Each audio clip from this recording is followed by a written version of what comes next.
मित्रों नमस्कार। बीपीवीएस क्लासेस में आपका हार्दिक स्वागत है। अभिज्ञान शाकुंतलम नाटक का सारांश अभी हम बता रहे हैं।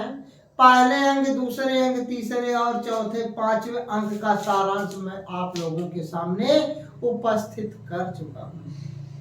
अब 2 अंक बाकी है, छठा और सातवां। तो आप लोग यदि मेरे चैनल पर नए हों तो सब्सक्राइब करें, लाइक करें और शेयर करें, कमेंट जरूर लिखें ताकि हमको ये मालूम चले कि आपको वीडियो कैसा लग रहा है। मैं ये चीज में बार बार इसलिए नहीं कहता क्योंकि मुझे शर्म लगती है, क्योंकि आप स्वयं समझदार हैं। ठीक है, अब 5वें अंक की घटना मैं बता चुका हूं कि अभिज्ञान शाकुंतलम नाटक में सारंग, सारदत्त और गौतमी शकुंतला को लेकर के पहुंच जाते हैं। वहां पहुंचते हैं, वहां का जो दरबारी होता है उसे बोलते हैं, वो गया राजा दुष्यंत से बोला और उनके आदेश के अनुसार वहां पर जाते हैं।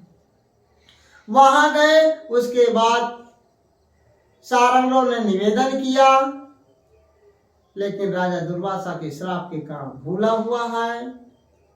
फिर उसके बाद सारंगों की बात जब नहीं मानता है तो गौतमी जो है उसका सोचती है कि घूंघट उठा करके दिखा दे, हो सकता है राजा को मालूम चल जाए। राजा तब भी नहीं पहचानता है। इसके बाद क्या होता है, राजा द्वारा दी गई अंगूठी शकुंतला उंगली दिखाना चाहती है, लेकिन वो भी निष्फल हो जाता है।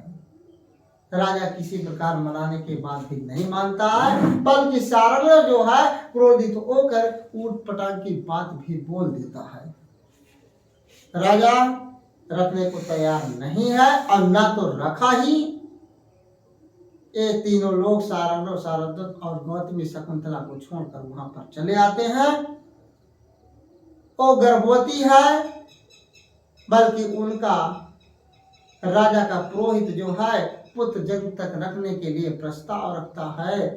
सोचता है कि जब तक पुत्र जन्म नहीं होगा तब तक मैं रखूंगा। लेकिन वो सानमती जो है मेनका आती है और उसको उड़ा कर ले जाती है। सब लोगों को बहुत बड़ा कष्ट होता है। यहाँ तक की कहानी मैंने बता दिया था, लेकिन मैं आगे की कहानी फिर मैं बताने जा रहा हूँ। इस कड़ी में आप लोग समझिए। शकुंतला वहां से चली जाती है। शकुंतला वहां से चली जाती है। शकुंतला वहां से चली जाती है। सब लोग दुखी हैं।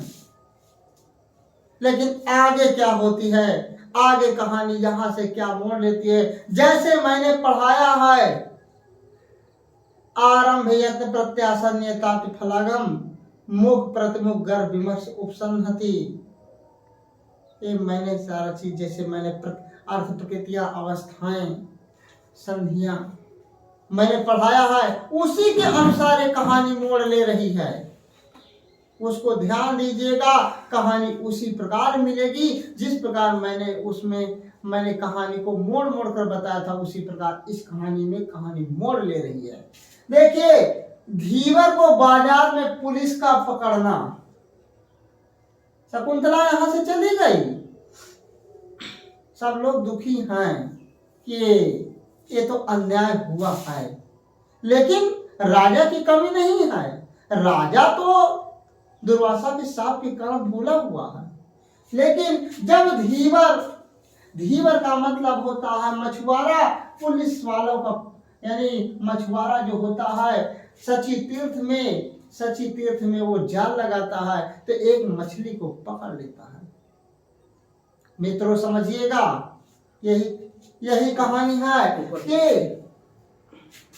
हाँ, देखना है कि शकुंतला के हाथ से, ध्यान दीजिए मैं भूल गया था, शकुंतला के हाथ से अंगूठी गिर गई थी, क्योंकि जब राजा दुष्यंत के यहाँ शकुंतला सारदत्त जा रहे थे तभी उनके हाथ से क्या हुआ था, अंगूठी गिर गई थी। कहाँ पर गिरी थी?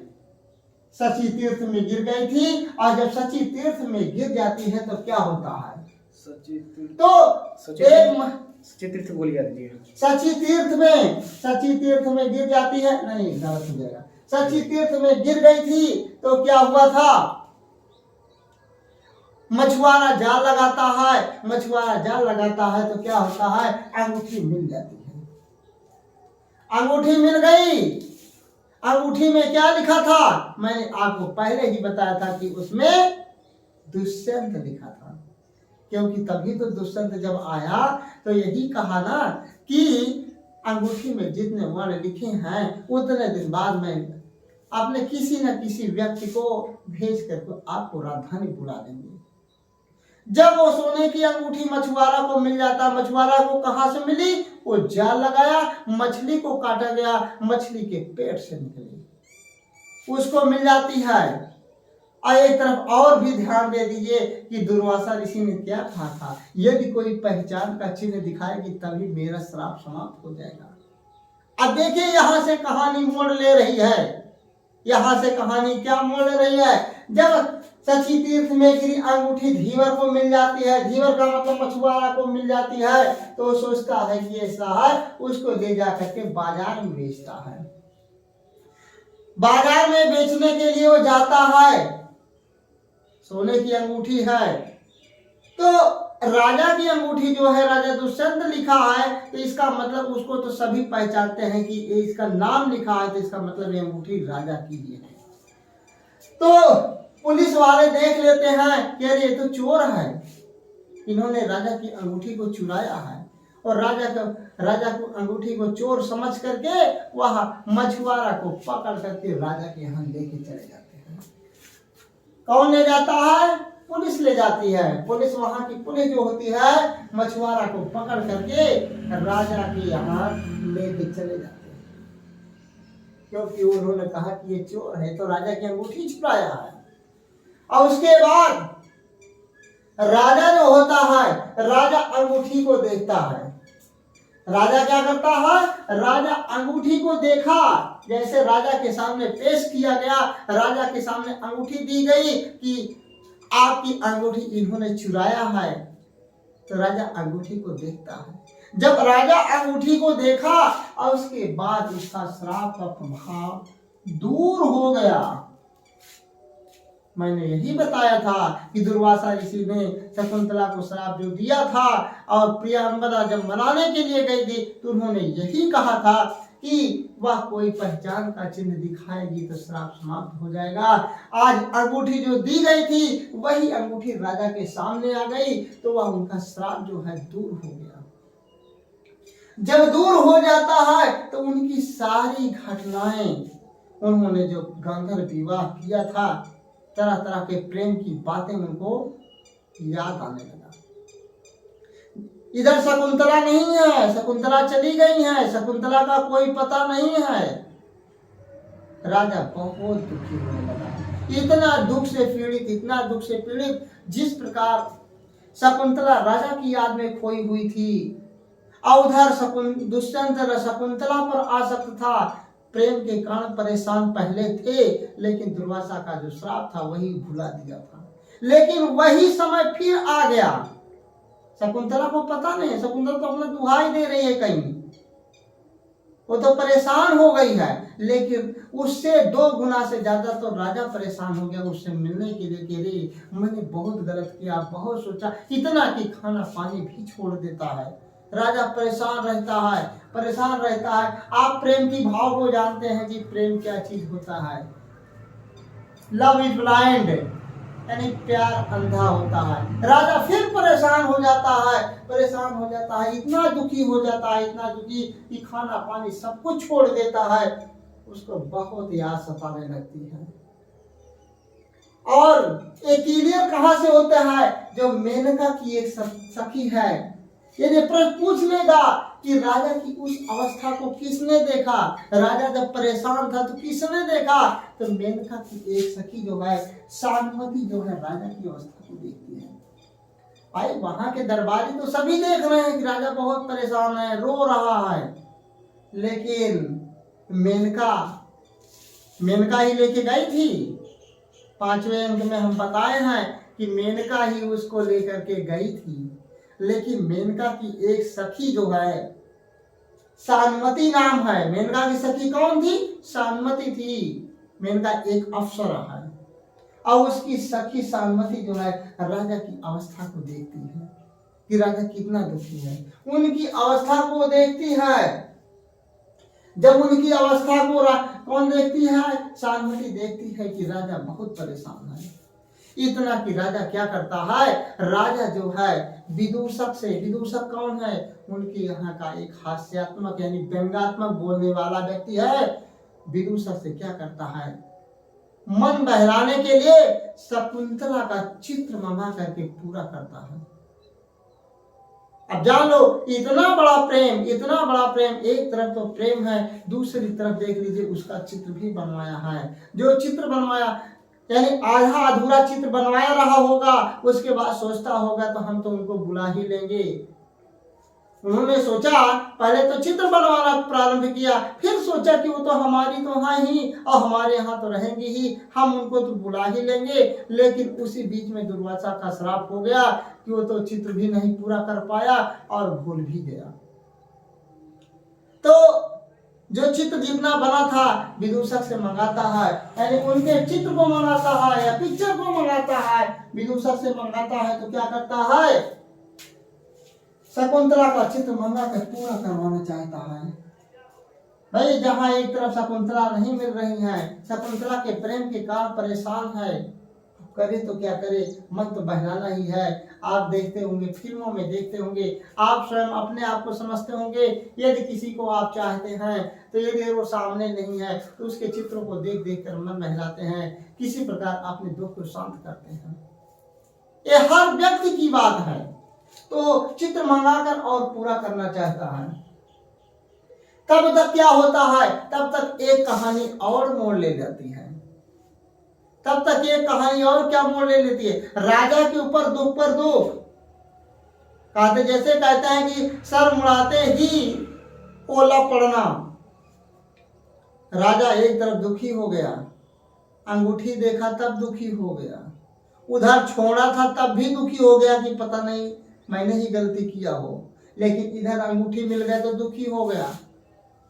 और चित्र को मंगा के पूरा करवाना चाहता है। दूसरी बात, एक घटना और घटित हो जाती है। क्या होता है, तब तक जो प्रतिहारी है, प्रतिहारी एक मंत्री है। प्रतिहारी कौन है? प्रतिहारी राजा का एक मंत्री है। प्रतिहारी एक पत्र लाता है, पत्र को मतलब लेटर लाता है।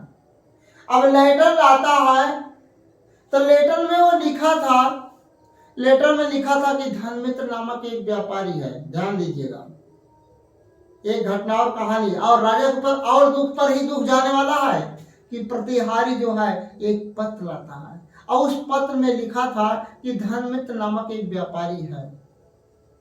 वो नाव से जा रहा था और नौका टूट जाती है, वो समुद्र में डूबकर मर जाता है।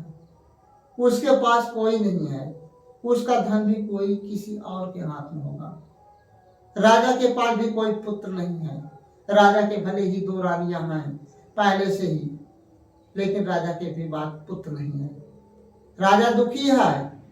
दूसरी बात, एक दुख और आ गया जब पत्र को पढ़ता है कि रे राम रे, कि धनमित्र नामक व्यापारी नौका से जा रहा है, नौका टूट गई, वो मर गया, उसके पास पुत्र भी नहीं है, संतान भी नहीं है। बताओ, उस इतना मेहनत का कमाया हुआ धन भी उसके हाथ नहीं बल्कि किसी और के हाथ में लगेगा। और यही राजा वो अपने प्रति सोचना स्टार्ट कर देता है कि मेरे भी तो पास पुत्र नहीं है, अब मैंने इतना सरल अन्याय मैंने शकुंतला के साथ कर दिया है। तब उसको ये कहानी और मोड़ ले लेती है और वो पीड़ित हो जाता है।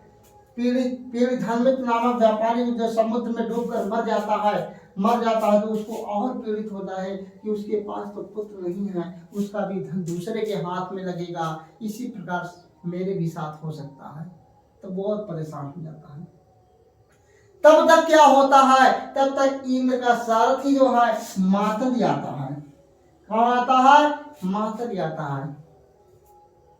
इनका सारथी, राजा का सारथी कौन है? सोमरात है, नहीं, सोमरात उनका पुरोहित है, राजा का पुरोहित सोमरात है। इंद्र का सारथी कौन है? मातली है। मातली तब तक आता है। इंद्र मातली अपने सारथी को भेजते हैं। किस लिए भेजते हैं? जिस प्रकार कर्ण के यहाँ ऋषि कुमारों ने गए थे यज्ञ की रक्षा करने के लिए, देवताओं का विनाश, राक्षसों का विनाश करने के लिए उनको बुलाया गया था, उसी प्रकार इंद्र का सारथी जो है मातली आता है। इंद्र ने उनको भेजा था कि जाइए यज्ञ की रक्षा करना है। उधर वहां पर भी भेजा गया था और यहाँ पर भी, दोनों कहीं ध्यान दीजिएगा, क्योंकि यहाँ इंद्र का सारथी जो है मातली आता है और राजा से निवेदन करता है कि आपको इंद्र ने बुलाया है यज्ञ की रक्षा करने के लिए। भाई राजा वो योग्य है, सम्राटशाली है, पावरफुल है, हर तरह से सुसज्जित है, किसी प्रकार की उसके अंदर कमी नहीं है। राजा स्वीकार कर लेता है और इंद्र के साथ में तुरंत दैत्यों के नाश के लिए राजा जाता है।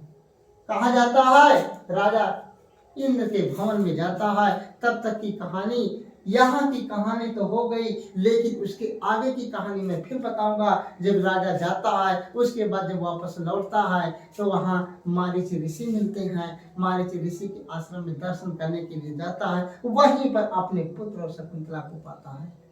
लेकिन इसकी कहानी जो होगा आगे, अगली कहानी जो है सप्तम अंक में जो होगी उसको मैं फिर वीडियो बना दूंगा। 7वें अंक की कहानी यहीं तक है कि राजा गया और उसके बाद वहां यज्ञ की रक्षा के लिए वहां पहुंच जाता है, इंद्र के यहाँ पहुंच जाता है। उसके बाद जब लौटता है तो वहां से 7वें अंक की घटना स्टार्ट हो जाती है। इसलिए मित्रों आज का वीडियो यहीं तक रहेगा। आप वीडियो को बार बार लीड लगाकर सुनते रहेंगे, नोट्स बनाते रहेंगे, निश्चित है प्रारंभिक घटना से लेकर के लास्ट तक की घटना जब आप सुन लेंगे तब आप अपने लिटरेचर में आएंगे तो निश्चित है कि क्वेश्चन सारा का सारा सॉल्व कर ले जाएंगे, उसमें किसी प्रकार का धोखा नहीं है। इसलिए आज का वीडियो यहीं तक और आगे हम फिर मिलेंगे, तब तक के लिए नमस्कार।